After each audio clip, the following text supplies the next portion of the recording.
The National Weather Service has issued a tornado warning for your area. The safest place to be during a tornado is in a basement. Get under a workbench or other piece of sturdy furniture. If no basement is available, seek shelter on the lowest floor of the building in an interior hallway or room such as a closet.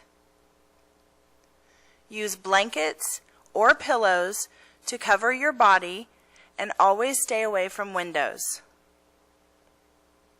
If you are in a mobile home or vehicle, please leave them and get inside a substantial shelter.